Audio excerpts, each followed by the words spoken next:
Welcome to the Creative Industry Insight podcast, a podcast that looks at various roles in the creative world.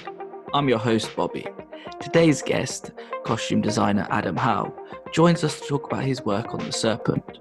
Please be warned, there are heavy spoilers in this episode, so make yourself comfortable as we jump into the conversation with Adam.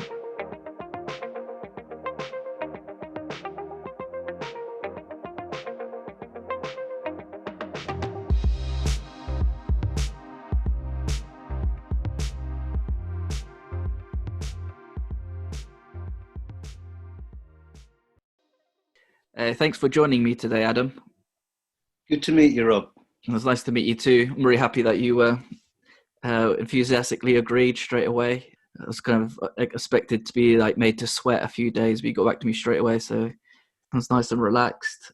Could be, yeah. I have to admit, I did binge watch The Serpent, and it wasn't even my idea. I wanted to sort of watch one a week, and then my mum wanted just to sit down and watch all of them, and we were blown away. It was one of those shows that gets better with each episode. You watch the first episode, you're kind of hooked, but then from then on, it just ramps up, and it's just like you just need to keep pressing play.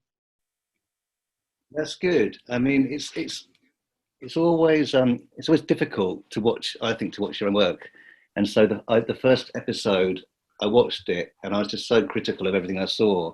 I had to then, because I watched it with my wife, and she was really into it. And I thought, I've got to watch this again on my own. And it's really hard to not look at what you've been doing because you're just so critical. It's like, is that right? Does that colour work with that room and everything? But I'm actually now on my second watch and I'm just enjoying it.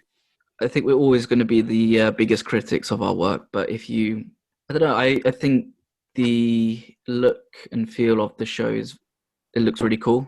And I'm not just saying that because I'm talking to you. It's just something that really stands out.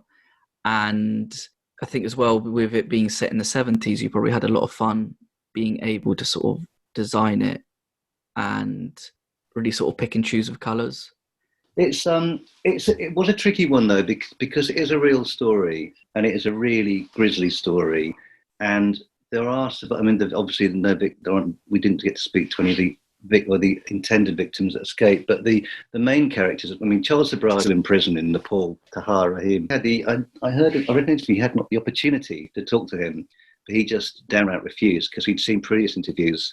And Charles Sobrage is such a self-publicist, in a true narcissistic fashion. His ego is just huge, and he's always demanding money for these interviews. I think that the opening sequence in episode 1 starts with a carbon copy of an interview with an American TV show. He was paid a lot of money for that, and he didn't want any part of that. He actually thought, he's quoted as saying that he'd read the book about Charles Sobrage when he was 14, and it had haunted him, and then when the opportunity came to play him, he jumped at it. But on the plus side, all the actors had, to my knowledge, I remember talking to Ellie Bamber, she was talking to Angela Knippenberg a lot, and so I didn't speak to any directly, the real people, the real characters, but I would use the actor between Ellie, can I write down a list of questions? Can you ask Angela, did she ever wear jeans, or what kind of swimsuit did she wear? Blah, blah, blah, blah.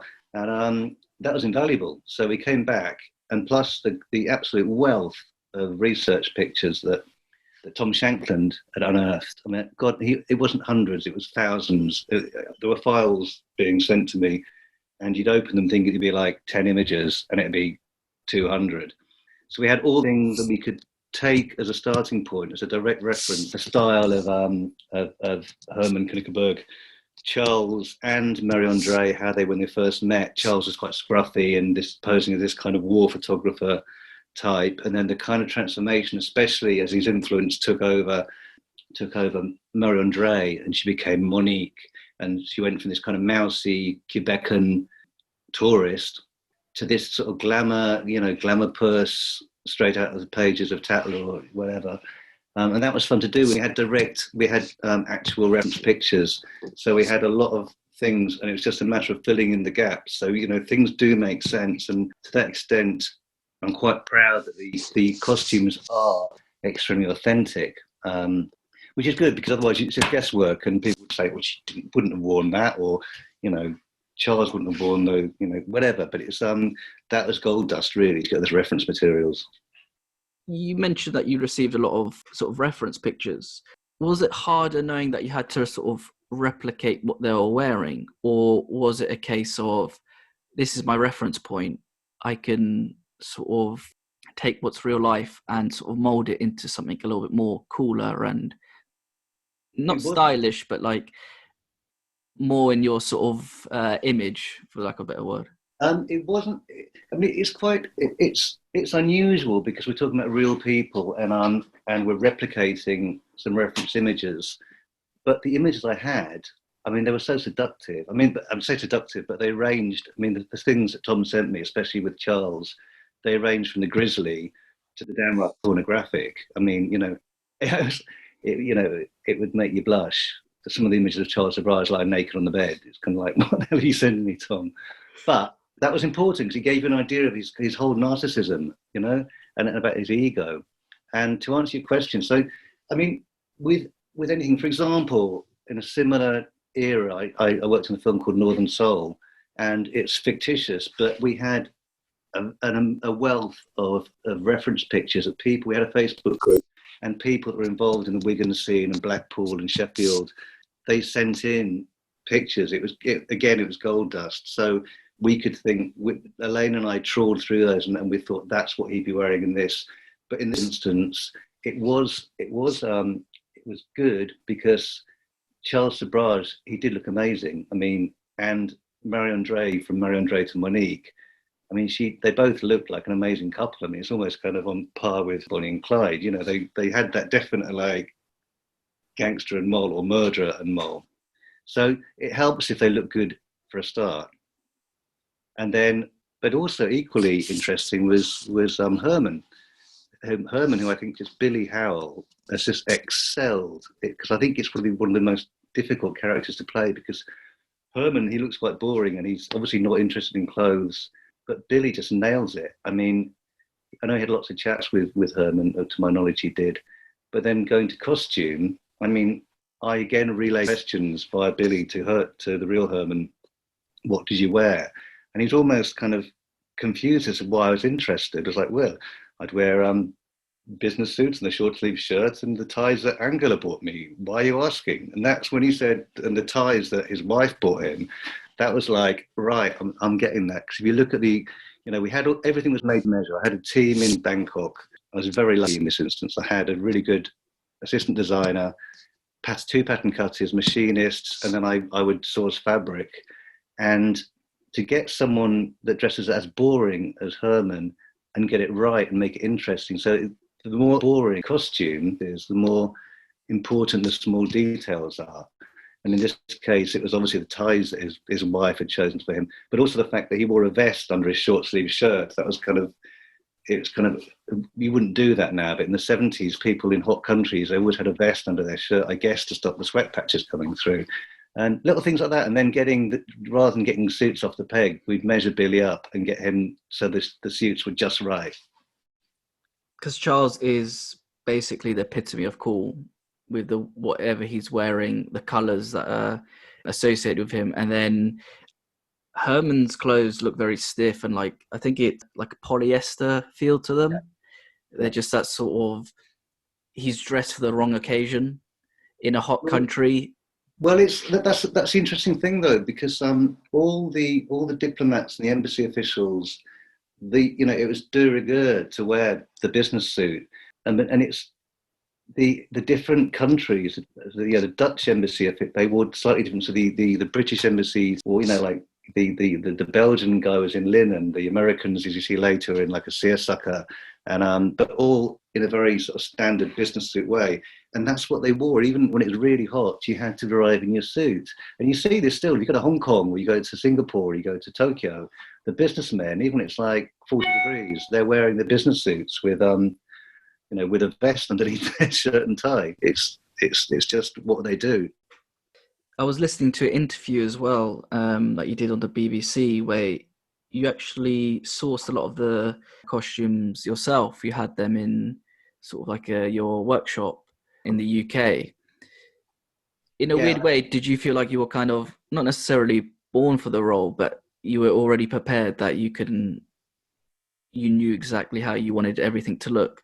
I've got loads. I have an archive, a wardrobe archive that I'm constantly adding to. And some things you think you're never going to use. And this instance, I had a lot of stuff that, like I mentioned, I'd inherited from a family friend, Yoshi Furukawa, a Japanese lady. She was the first Japanese sales assistant at Hermes in Bond Street in the 60s.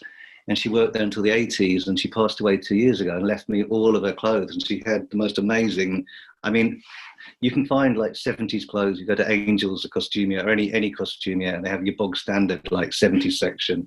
But this was like, you know, the real, like, you know, the real top end stuff, like Diane von Furstenberg dresses, Hane Mori, Kansai Yamamoto, which are probably not right for Andre. But the design process then was like, what did I like about these? Why do they say 70s? I'd put them on a row of mannequins and start sketching them, and I'd start swapping details. And so you're basically mixing up 20 dresses and producing hybrids from them. It's like almost cutting and pasting, taking lapels from one dress or a halter neck detail and putting it on a pantsuit. So you have these visuals in front of you. And like I said, fortunately, in my studio, towards the back, I had Im, who was my pattern cutter, and I'd be asking questions about, could you do this halter neck in a crushed velvet or a crushed silk or a rayon or a whatever? And she just looked at me really puzzled and saying, well, I don't know, you're the designer. So I was like, well, that's what I'm asking you because I trust you, Im, but that's how it works. So yeah, like I said, I have a vast archive, and a lot of them I seem to be drawn to the 70s. And when I say 70s, and I always kind of laugh when people say 70s, because we're talking about 10 years. And the 70s, from 1970 to 1979, were probably the most diverse, musically, stylistically, politically decade, definitely in my lifetime, and possibly, you know, the latter half of this century. The 70s started with hippie counterculture, which then hippie continued into kind of glam rock, and then glam rock kind of went into disco, and then punk, and then suddenly punk, you got two-tone and the second mod revival, and it ended with new romantics. So it was almost cyclical in the way it ended from hippies to new romantics, to glam rock to new romantics. So it was kind of cyclical. The 70s is a really, really rich decade, and anyone that says I like 70s fashion, you just have to say, well, which year? Because you can't just bog it all into 10 years because it was so different. No, that's cool that you were able to sort of use what you had and then sort of build on it.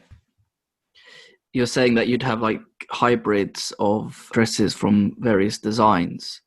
Where would you start in knowing what looked right and then what didn't look right on each sort of outfit? So if you took the best parts from a dress to make this one, I guess, super outfit. Yeah, well, for Charles Sobrage, it was quite easy because, like, we started when he first met Marie-Andre, and he was, if you see the scene when he's on the boat and they drug that Australian couple, he was quite scruffy. I mean, I got a pair of white Levi's and I made them just really grubby, like he'd been wearing them and traveling in them, and a cheesecloth shirt. And she was quite mousy, you know, in kind of check shirt, geeky glasses. And Charles, when he got slicker, and he adopted this persona of the gem dealer, and the images we have of him, he was either wearing quite tight-fitting, high-waisted, brushed denim jeans with a matching jean jacket, always a kind of open shirt, and then he moved into more of the suiting.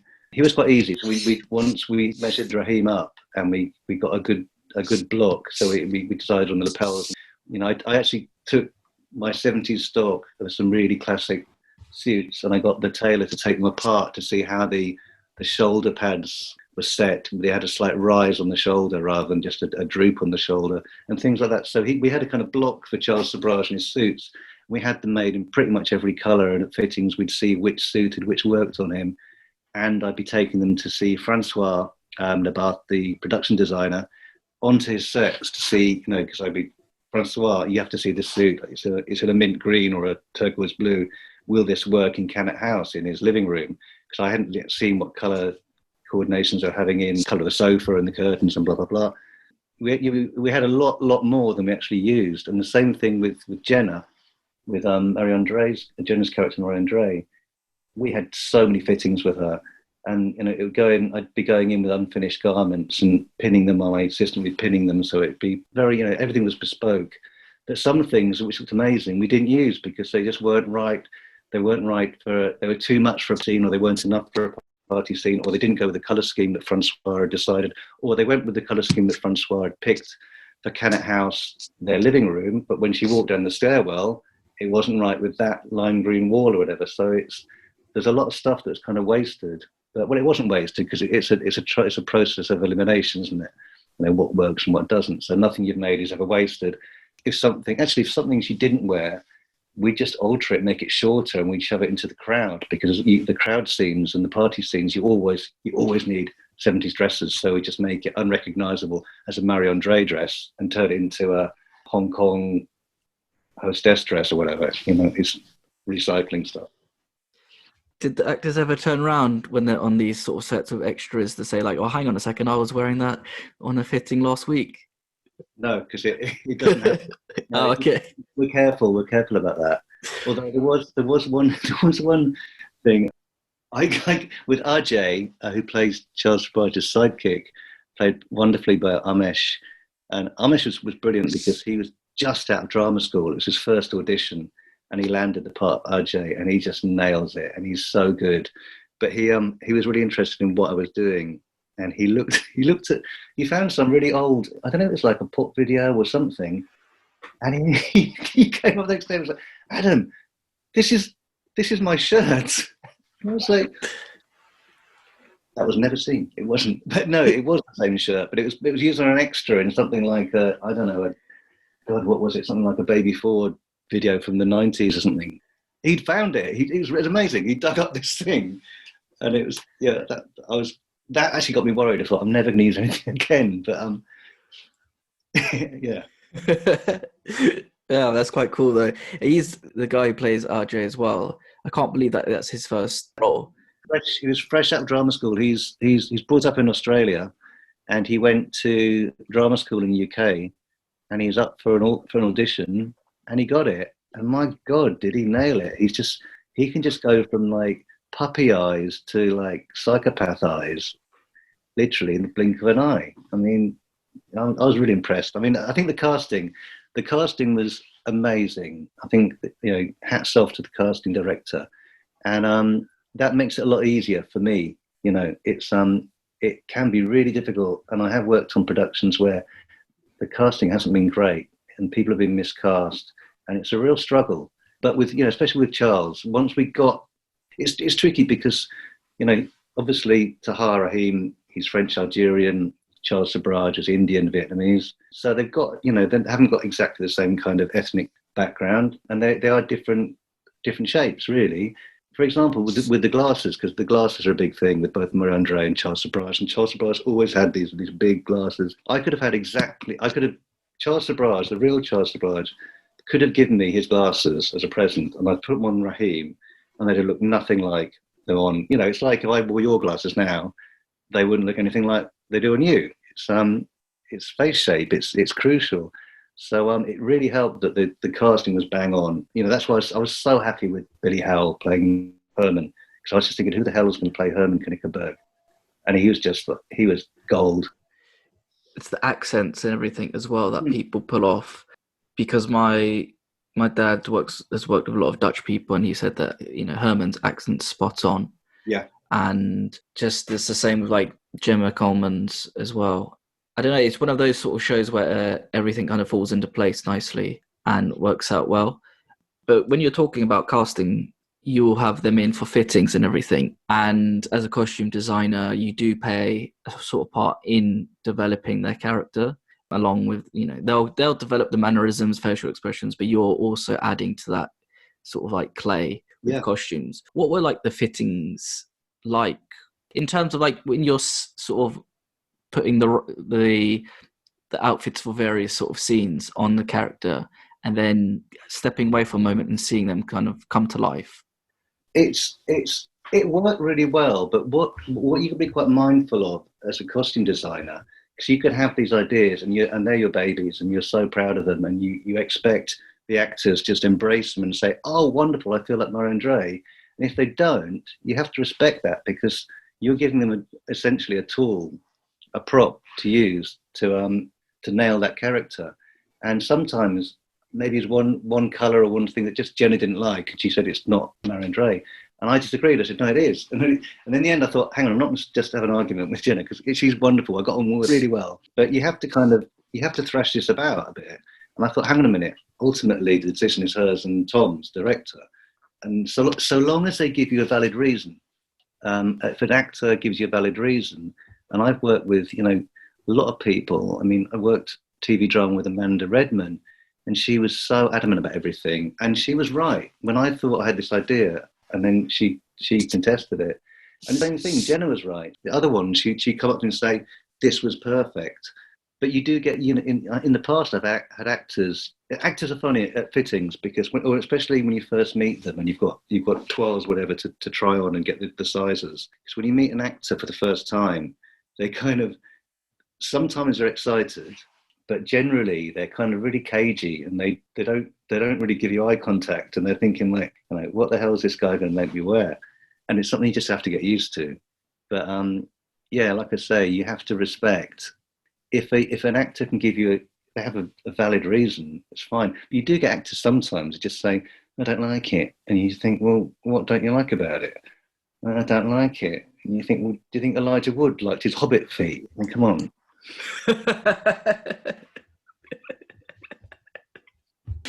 Sorry, it just really tickled me. It's true, though, isn't it? I mean, Oh no, yeah, no, it's especially if you're creative, you kind of, there needs, as you said, there needs to be a reason why they don't like it, so that you can sort of tailor it for them, if you pardon the pun, because it's all a process. That it's, even though you're helping the actor and creating everything, you also want to make sure that your work's being reflected on screen.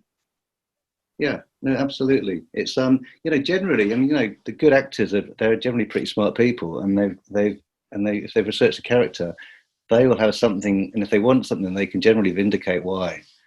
It's just the ones that just say I don't like it, that I just got no time for, so I walk off and let my assistant do them. There's no point in wasting time on stuff like that. With the show being set in the 70s as well, did you have to figure out a way of how certain clothes, I guess, not how they were worn, but in terms of like the movement of them? So there must have been some sort of like Charles wears like these boots that have a heel on it. Did you have to teach actors how to sort of walk in them and move in these sort of clothes?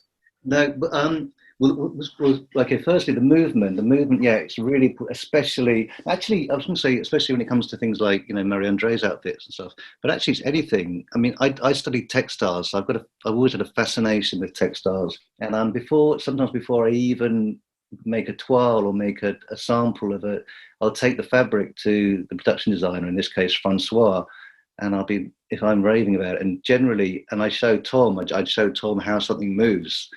I'd say, Tom, I'd like to use this because look at this, and he'd be either it's swaying too much, but 9 times out of 10, the director will be like, yeah, I get it, I like that. And then you've got the problem how it's going to read on film. So you talk to the DOP and the camera department.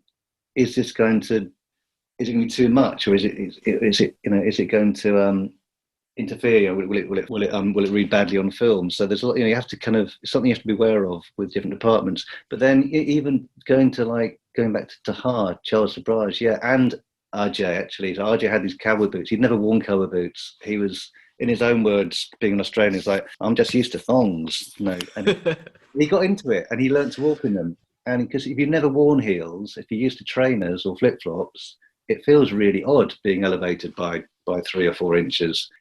But Tahar, he just totally embraced it. I mean, he's kind of to the point of method acting. Can I take these shoes away with me because I want to wear them. I want to break. Well, I like actors to, if the shoes have been made, to get them broken in. So the last thing you need are blisters and stuff. But yeah, I think Tahar, he did have a problem at the early fittings, but the shoes they weren't rubbing, they weren't too small or anything, but it was just, I think he wasn't used to walking with a kind of, a 3-inch Cuban heel.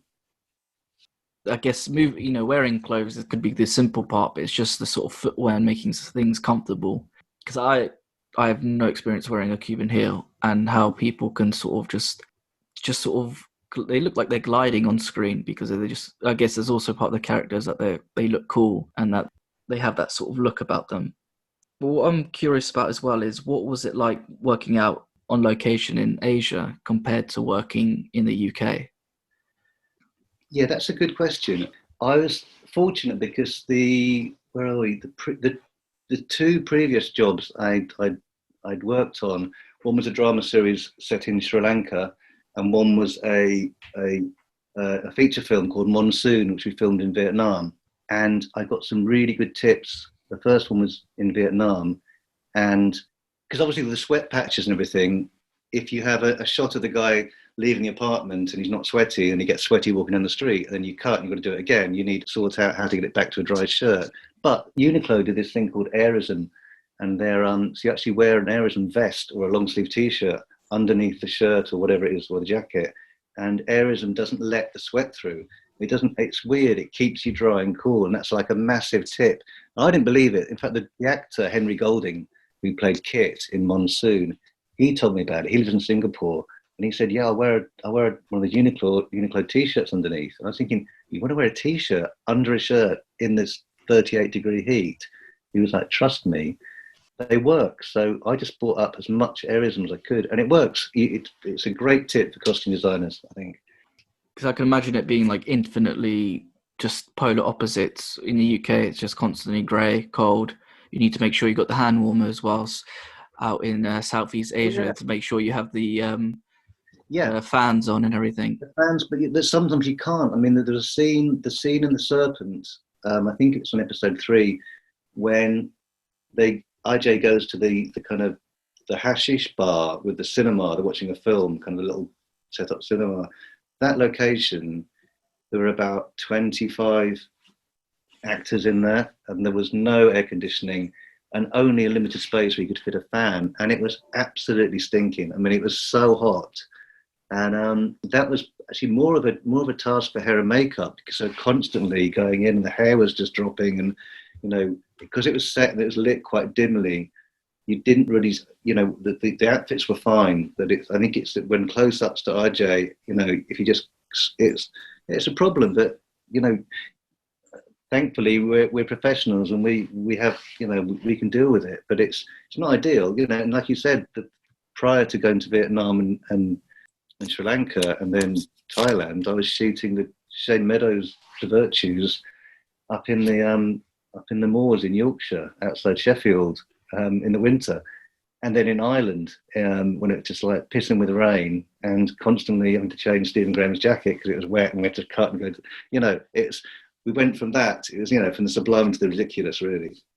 What did you prefer, Southeast Asia or the UK? I really like shooting The Virtues in location wise, and in the UK, because I just love, we shot in Liverpool, mainly in Sheffield, and I'm from Sheffield. I haven't been back for years. So I actually really like just living in Sheffield for like 3-4 months.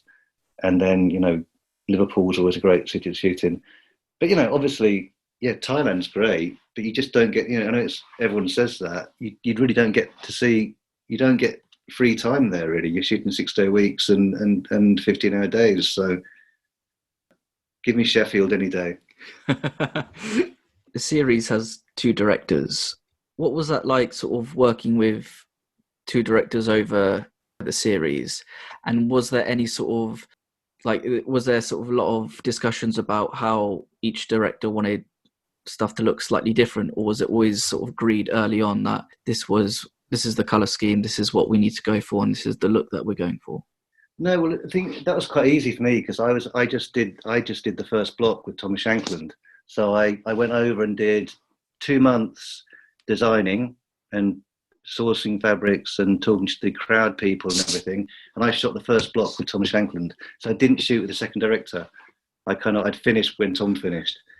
But I'm not sure how that happened, how it worked. But I guess the main thing that's keeping it together is obviously the actors, but also the production designer, Francois. I mean, he is like the linchpin that keeps that whole thread from the one block to the next block. And I'm not sure exactly, it gets it's the whole thing is so choppy anyway. It's quite famously like leaping backwards and forwards in time. 2 months later, 3 months ahead, blah blah blah.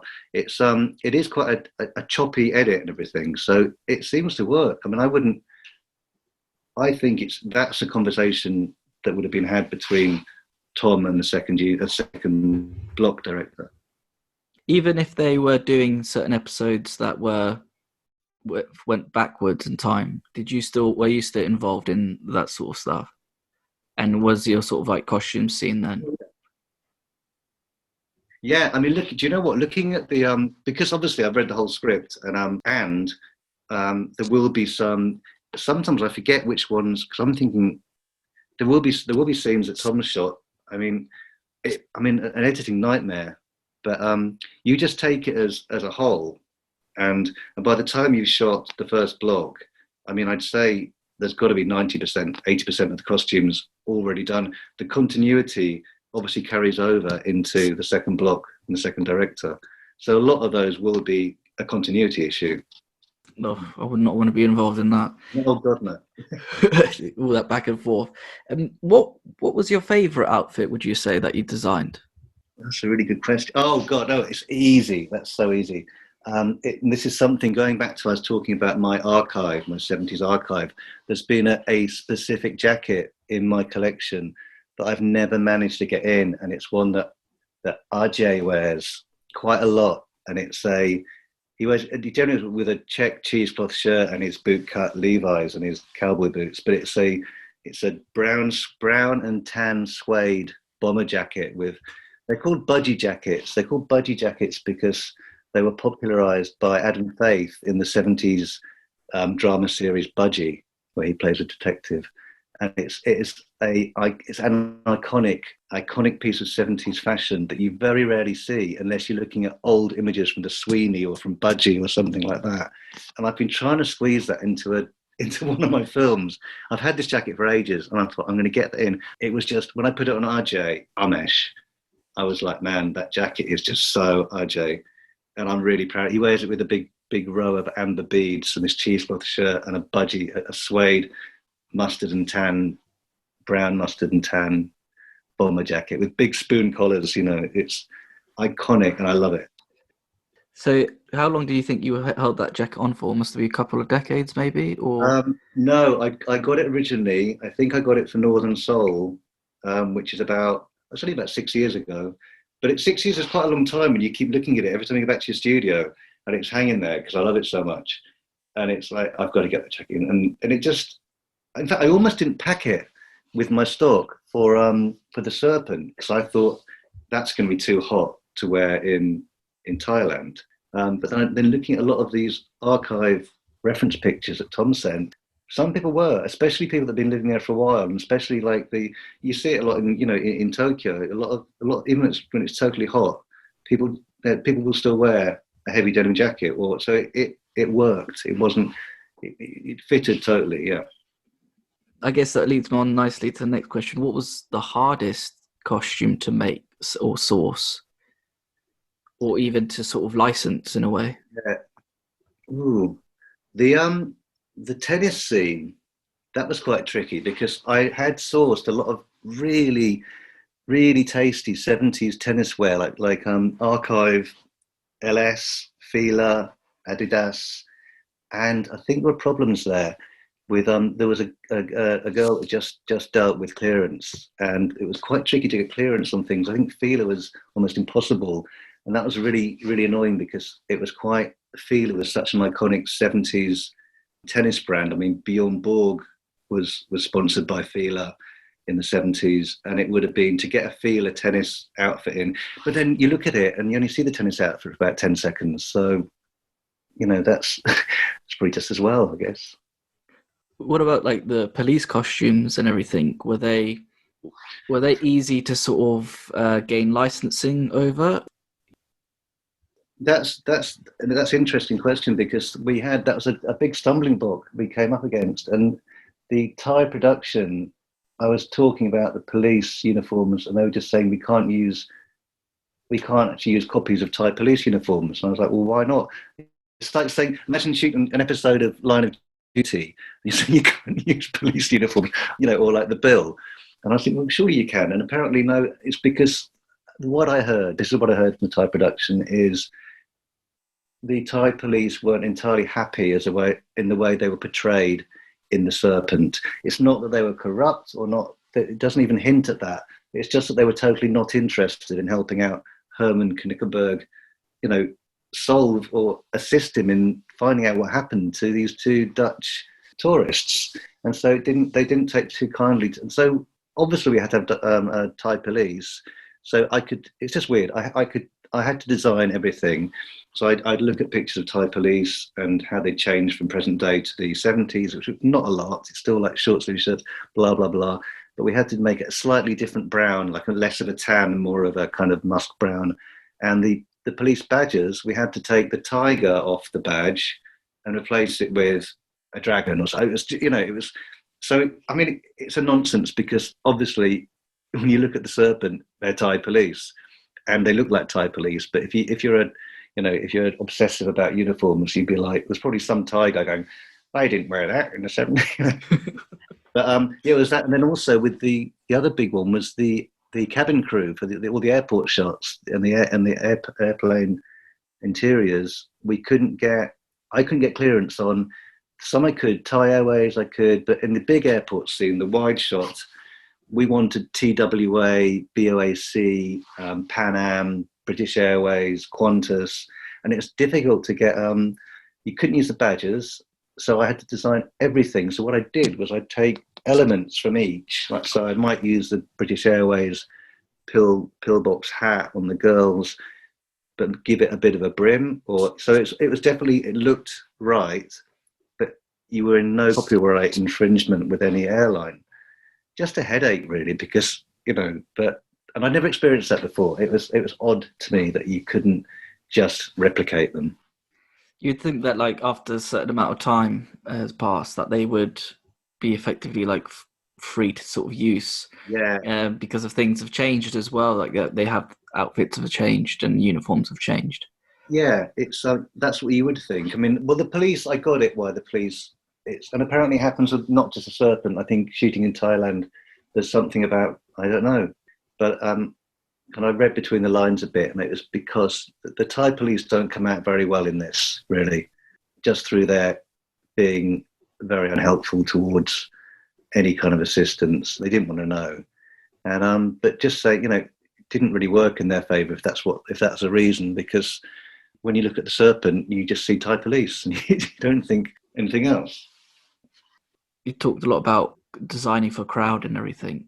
What goes into designing crowd, and is it usually just a case of having a couple of ideas and then just spreading it over how many extras you need on that day, or is each outfit sort of created to sort of make each person unique?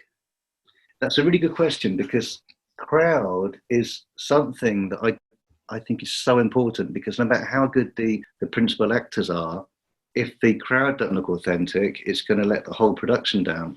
And so the way we tackled it on The Serpent, there's a lot of big crowd scenes, and there were specifics, like in the airport there were some American DIs returning from Vietnam.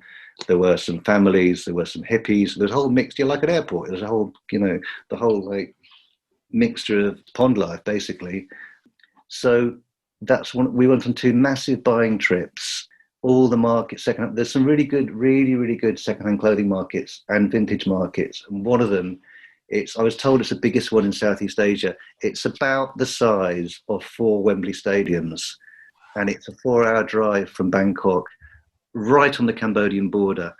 And buyers from all over Southeast Asia go there, and they're not just selling, 70s. You have to really dig through it, and it's so big that you actually hire a golf buggy, and so that we had a driver and a golf buggy, me in the front, and my buyer Ton and my assistant Lup in the back, and we drive down essentially what are avenues of this place. It's all a grid system, and peeling our eyes, me on the left, Ton and Lup on the left and right back. Like rear gunners and, sniper in the front. And if you saw something, you'd stop and jump out. And then I'd say, I've seen something. And we'd go there. And then once we parked, Ton would go off looking for belts and bags and shoes. And me and Look would go down, split up on each side of the street. And by now, because I've been working with Look for about 3 weeks, he knew what I wanted. He knew the colour, especially the colour palettes. And we just buy bales, like by weight. So you'd buy a 10-kilo bale of shirts, and you'd have to just look through them and see just by colour and texture maybe 10% were great and the rest were rubbish. But if you a load of rubbish white polo shirts or whatever, you could dye them different colours, you could break them down, make them look dirty. They could be on street traders, or so you had to get a lot. And I was very fortunate. I did also later on have a crowd buyer, and she also knew what I was after. And you'd buy loads of things, and then you get general crowd, so there'd be street traders or whatever. But some were specific, like there'd be Hill Tribe from Chiang Mai street traders, or and then there'd be certain hippies, and then you'd have cast certain people because they looked like the guy that passed out in the bar, or they looked like whatever, someone else, and then you'd pay more attention then.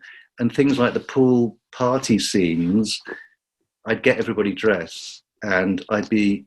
On those occasions, I worked very closely with Tom, the director, because he was obviously paying so much attention, quite rightly, to the main actors and main protagonists. So if it was like Nadine talking to Marie-Andre, he'd be watching the performance, and I'd be watching the extras, and I'd say, Tom, the girl that walks past, cross-shot, she doesn't look great, but the girl in the back having the drink, she looks a lot better. And so he'd be like, oh, that one. He's like, yeah, great, let's change them. So it was definitely I had to then take a sort of backseat because the main principal actors had been cleared, or its continuity, and then I'd concentrate on everybody would be dressed. And even if the crowd standby and crowd supervisor were dressing them, I'd have to do a lineup, because there were things that because I hadn't worked with that crew before, and they didn't have quite the same eye. Like someone was wearing Nike sliders or Adidas sliders, which they just wouldn't have worn. Nike and Adidas weren't making sliders then, or the wrong kind of Birkenstocks, or a street trader selling jackfruit. I'd suddenly realised he's wearing Birkenstocks. He wouldn't be able to afford Birkenstocks. Angela Knickenberg would be wearing Birkenstocks. She's German. And these Birkenstocks, Arizona's, came out in 1973. So they're bang on. But a street trader selling jackfruit would not. So you have to have eyes like a hawk, really, because maybe nobody would have noticed, but I'd noticed, and it used to really bug me. Yeah, that's part of the job, is the attention to detail. And you said I reckon if you weren't so thorough and you saw it, it would be like nails on a chalkboard when you see it. Like you would just kind of like clench up in terms of just being like, oh my gosh.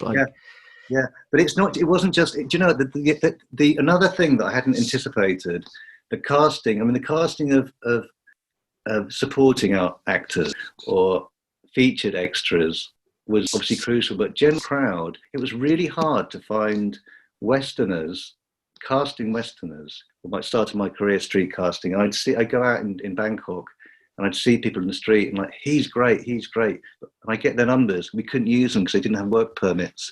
And the majority of people turning up for the castings just for extras, for some reason, I guess it's due to the proximity, where a lot of Ukrainian girls and guys, and the guys were working generally as models in Bangkok, and the girls were either models or working hostess or whatever. And they just looked like, the guys looked like Dolph Lundgren, this kind of square-jawed gym bunnies, and the girls generally had like the whole manicure set and plastic surgery, like fake boobs, the wrong tattoos which had to be covered up. And that was a nightmare because the guys all needed wigs, which is a massive expense that then the hair and makeup department they were prepared for. But it's much better to find someone with long hair and style it like the hippie and shove someone in a wig. So that was tough, finding Western extras. The ties, it was easy. But that was a bit of a nightmare because I didn't realise it's the bureaucracy. You couldn't just get someone in and pay them 6,000 baht for a day's walking up and down the street. And if they haven't got a work permit, you can't hire them. Quite strict, and then aren't they with that? I guess that's why you might like Sheffield a bit more, because you can get people off the street sorted, done. Well, do you know what? No, the best thing about shooting in Sheffield, and especially the crowd, well, the scenes where the pub scenes and stuff. I mean, typical Shane Meadows way of working. A lot of the crowd would be just friends or family. He'd just get them free beer, and they'd be perfect. Just don't look at the camera and just have free drink. So that's the Shane Meadows school of extras, which just works brilliantly. Mates rate and a day out. Don't worry, I got the beers covered. It's the perfect thing. I think work in Thailand, no. No, because then people will think, what is this guy who's selling me? He might be the Serpent Mark II coming after me. But I think there's a question that I completely missed, and that's Mary Andre's glasses. Her glasses are incredible. They're very sort of bespoke, and you mentioned earlier as well how face structure is very important for glasses as well. Where did you actually get the glasses from, and what was the process of choosing them as well? I was going through some old fitting pictures specifically for glasses I wear, with the ones, these were for Charles Sobhraj, for Tahar Rahim, and I must have tried 60 pairs. But he was really into it because he knew, that guy's so good. I mean, Tahar is so good. It had to be right. And, you'd think you'd find the perfect pair, and you'd be looking at these research photos, and some just had only one bar on the bridge of the nose, and you needed two. So in that case, this is before I went to Bangkok. I cut up at the arm of a pair of sunglasses and soldered an extra bar across the brow. It's easy. It sounds complicated. It's really easy. And then I got some manufactured in Bangkok, but most of them, they were all 90% of them were sourced in the UK. There's a brilliant guy that had a shop in Redchurch Street in East London. It's now in Columbia Road, but I guess it's not open at the moment due to this whole COVID thing. But it's called Bridges and Brows. And he has the most, I don't know where, these people where they source their stuff, he's just got drawers and drawers of everything from Lacoste to Pierre Cardin to, and if you need something, I showed him the pictures of Marie Andre, and he said, give me a week. And he made a few phone calls.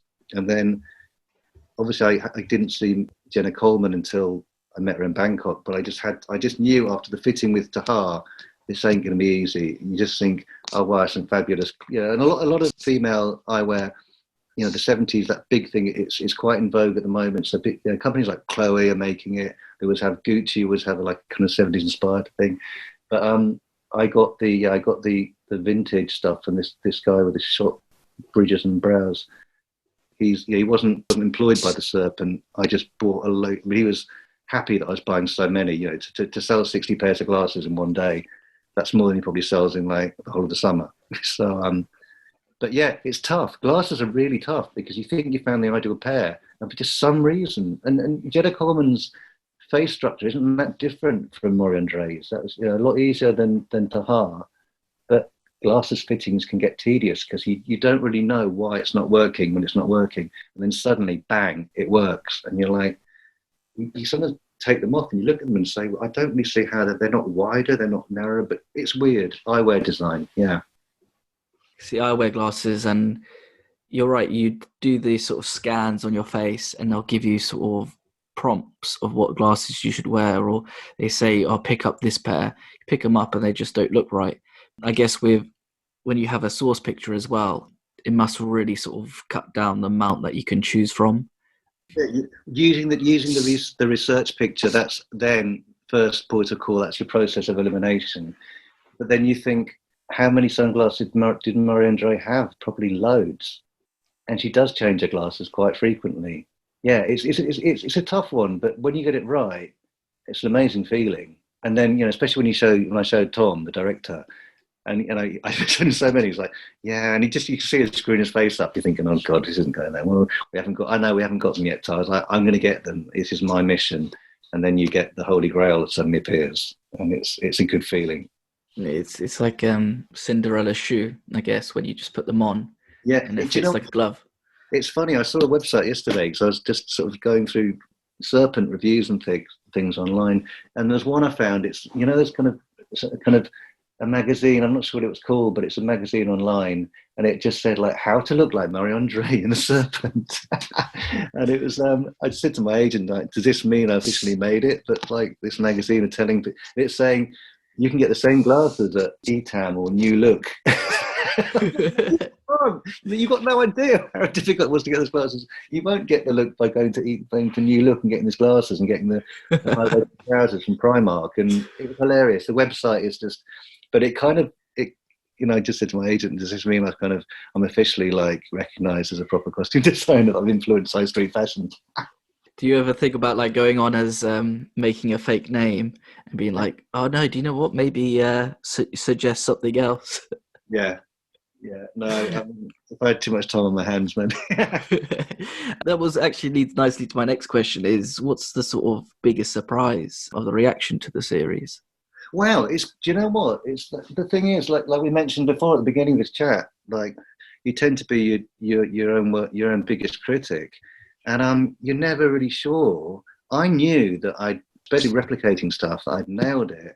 And I was going back I was really happy with especially how just amazing Jenna looked as Monika. And there's been an amazing reaction. People are absolutely loving it. I'm not great at looking at finding these reviews and social meetings. My daughter is.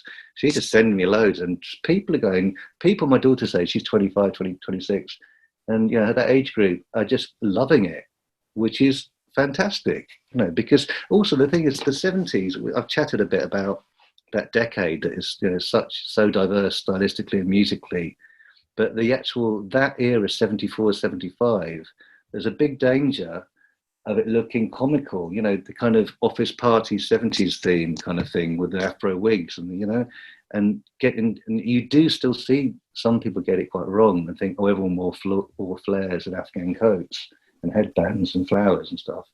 No, I mean, some of the 70s, you look at designers I mentioned, like Kansai Yamamoto, who dressed David Bowie, Diamond Van Furstenberg, incredibly stylish. I mean, it's a shame that sometimes 70s fashion gets kind of painted with that kind of naff sort of comedy angle.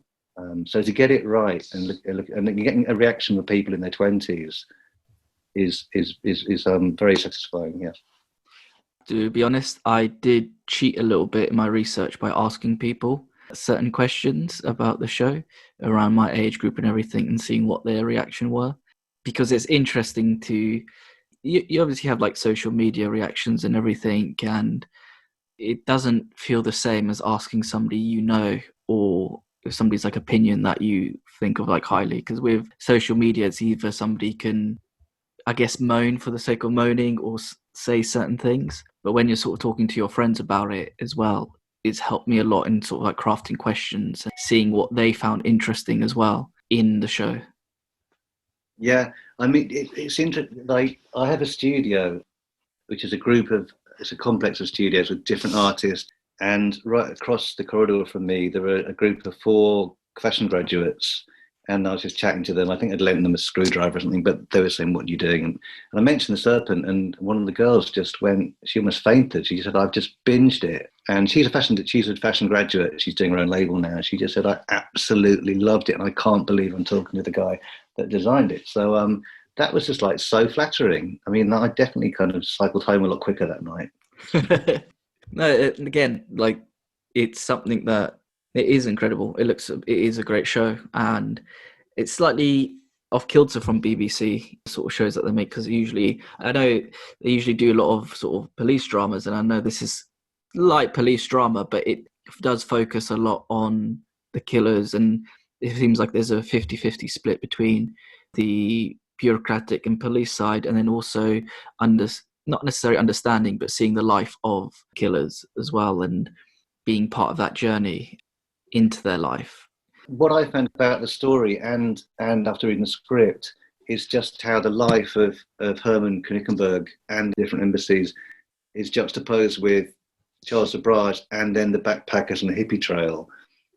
It's an amazing collision, those worlds, and just the tenacity, and it's all brought together by Herman Knickenberg. I mean, what an amazing man. And also it's really brave, I think, for the BBC to commission something like this, because it is different, and it's also it is treading on kind of not eggshells, but it's a tricky kind of thing to undertake, because people were killed, horrifically burned, and obviously their parents will still be alive, and this bastard, evil Charles Sobrage is still alive and living on quite a light sentence in Nepal. He hasn't been charged with the 20-odd murders, and he's kind of just loving it, really. And it's, morally, there could be some, I know some people have said they don't want to watch the end of it because they feel there's a moral question. It's this voyeuristic thing when people, it's almost like the, with Des or the Yorkshire Ripper and some of these dramas, it is kind of,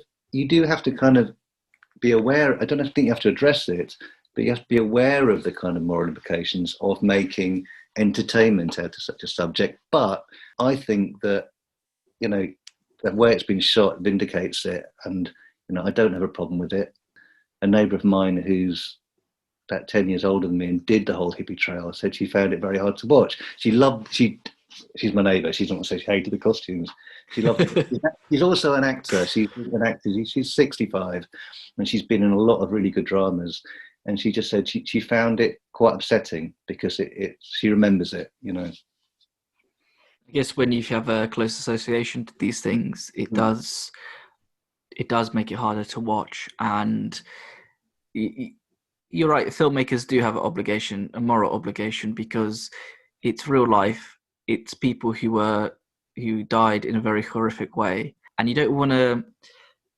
I think there'll be a fine line between the story you're telling from being glamorizing their life, because it could have been very easy to make Charles and Monique look like these cool rock stars of Thailand, and to be these cool people, and who cares if they killed a certain people, a number of people, but look how cool they look. No, it's been handled well. Like I said before, it could have gone down. And then for a couple that look so good, it could easily have been, kind of Bonnie and Clyde, Faye Dunaway and Warren Beatty. But also, I think what's really important is it's as much a story about Herman. But I didn't know about Charles Sobrage. I don't know how I hadn't. Some people are split. Some have heard about it. So, you've never heard of Charles Sobrage? I hadn't. Somehow I'd missed that. I'm old enough to have known about it. But when I read the script, what really fascinated me was Herman Knickerberg and his tenacity, and how, with the help of the character Nadine, which is played also marvelously by Mathilde Bonnier. She's fantastic, I think. Her help, like aiding, when she could have got out of there, when she realised what was happening, she decided to stay and help. And she was pivotal, I think, in how it unfolded, and that's fascinating. I still think Billy Howell and how he played, I think he's brilliant. I was really impressed with Billy. Yeah, as a star making a performance, you'll see him in so many things now in the next few years. Yeah, I mean, he was in what was it, Father, Mother, Son with Richard Gere, that drama, and that's the first time I was aware of him. But he's just carried this. I mean, he's and especially playing against such a deadpan Tahar Rahim playing Charles Sobrage. That's what's good. Like I said, the casting, it's bang on, and it made my job a lot easier. This leads to my final question. What's next for you? Right, next. Actually, this interesting. I have been developing a story with, it's written by, the writer-director is Jimo Salako, who I've known for about 30 years. He was massive top hairstylist. We used to work for the Face magazine a lot together in the 90s. It's semi-autobiographical. Jimo's written it about his experiences in the late 70s, late 70s, growing up as, in his own words, as the only black mod in Croydon. And so it's the second generation mod, the mod revival in the late 70s, like 79. And it's interesting to listening to your last podcast talking about music production. We've got David Holmes. He had David Holmes from pretty much the beginning, Jimo, as music. David Holmes is a good friend with Terry Hall, Specials. And Terry Hall is really eager to get involved. We've got Paolo Hewitt now writing with Jimo. And we've been talking, me and Jimo, about this for years, and it's finally like, really getting into gear. I think, Jim has spent a lot of time lockdown, really fine honing it. But, as like I say, with your last podcast with Ed Bailey, it's fascinating. And it's fascinating when you get someone, David Holmes is a great talent, but then you get Terry Hall involved, and then Terry Hall gets, getting people like Idris Elba and Rapid Media involved. And it's funny, you get one name and suddenly things start, it validates it, and, you get an endorsement from somebody. So that's going to be, hopefully, we'd like to get that, start shooting towards the end of summer. And that is, there's no TV company or channel involved at this moment, but it's going to be a TV drama series.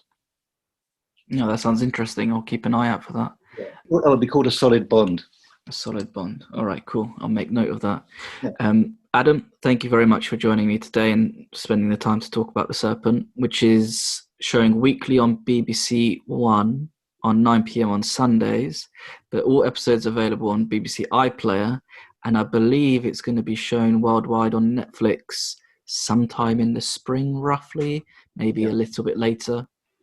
But yeah, keep an eye out for that one. Again, thank you very much for your time, Adam. Great. Thanks, Rob. You take care and have a good evening. Thank you. Cheers. Bye-bye.